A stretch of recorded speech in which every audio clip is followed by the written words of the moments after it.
My first experience of anxiety, I remember very well. I actually probably had one a little bit earlier, but the one I really remember was where I'd gone to a friend's place after rehearsals. We'd just signed up for a year's contract of doing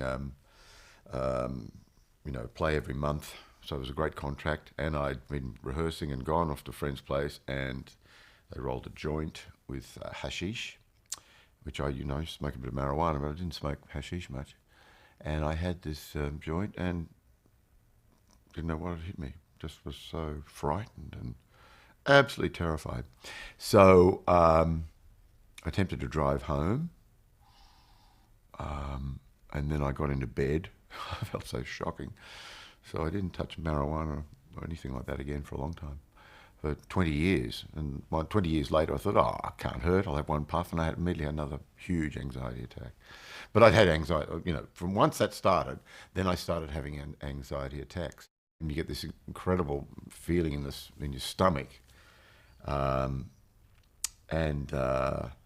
you become quite frightened, and you can't put two words together. Because your ability to be articulate goes, and it's just horrifying. It's an awful feeling, absolutely awful. But there are other, people have other sort of symptoms too. People have heart palpitations, but it's extremely. It's like your life is in danger. Like your life is threatened. That's an anxiety attack, a panic attack. But leading up to that, you'll have anxiety. You'll just have, and it's recognizing those early symptoms that stop you going into the panic attack. I didn't get depressed till about 20 something years into having anxiety disorder, which I didn't really know I had. But that, for me, I tipped over into major depression. Everything went wrong with the TV show I was doing. Everything was going wrong. Just disaster after disaster. I went out with the channel executive and the executive producer and got blind drunk, which didn't help. That does not help. I obviously was diagnosed as having major depression.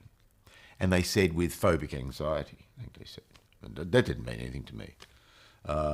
So the depression was dealt with. I was put on antidepressants and things like that, because the anxiety came straight back. I still didn't realise I had this thing called an anxiety disorder. And I really didn't realise it until Bronwyn Fox sent me a copy of her then book about anxiety and asked me to be a patron of the Anxiety Disorders Foundation of South Australia. And that was a real revelation.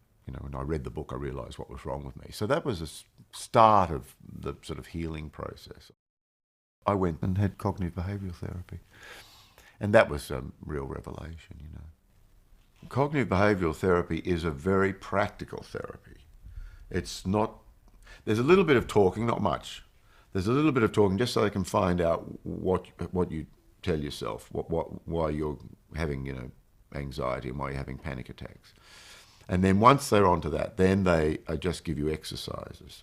And the part of it that I really, held on to, it was the challenging your thinking, making sure you label the thought that when you start to feel a bit uncomfortable, what are you telling yourself? Don't run away from it. What am I saying to myself here? What am I telling myself? I'm saying I am going to make a fool of myself. I'm going to put my foot in it here. Everyone's looking at me. And then when you get the thought just right, and you'll know because you get the feeling as soon as you once you label it correctly, and you write it down, because this really concentrates you. Don't try and do it in your head, but if you write it down, really, and then you look at it, and then you challenge the thought and say, well, what's the proof of this? What's the proof that I'm going to make a fool of myself? What's the proof that everyone's looking at me, or whatever? And you write down. Other instances where you've done a show like this or whatever, and you've been all right. And then your stress reduces, your anxiety comes down.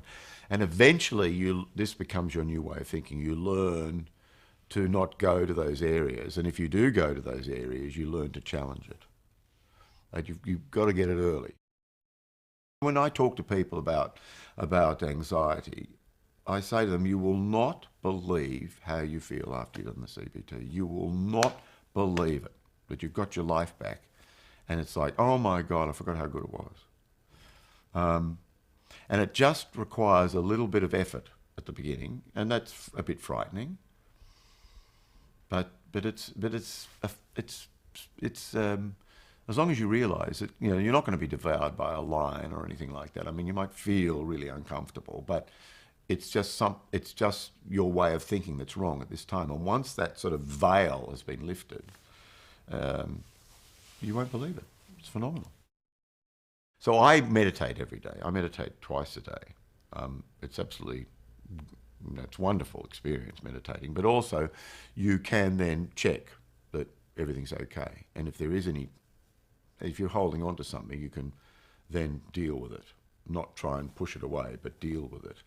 I do that twice a day. That really keeps the stress levels down. And I also, not always, but I walk, which is great for people with depression. Get up in the morning, make yourself get out of bed, put on some walkers and go for a half-hour brisk walk. And that really lifts your spirits quite quickly. I mean, if you think you've got symptoms of anxiety, you should go to a GP, and the GP will have a checklist. And then the GP can send you to a psychologist. When I was diagnosed with depression, it was a relief. At least I knew what the hell it was. And then you could do something about it. And it was the same with the anxiety. I mean, I've had more problems accepting that I'm hard of hearing and have to wear hearing devices, So I don't even call them hearing aids. I find that harder to deal with. I'm kind of better about it now. I must admit, I'm not embarrassed about saying it.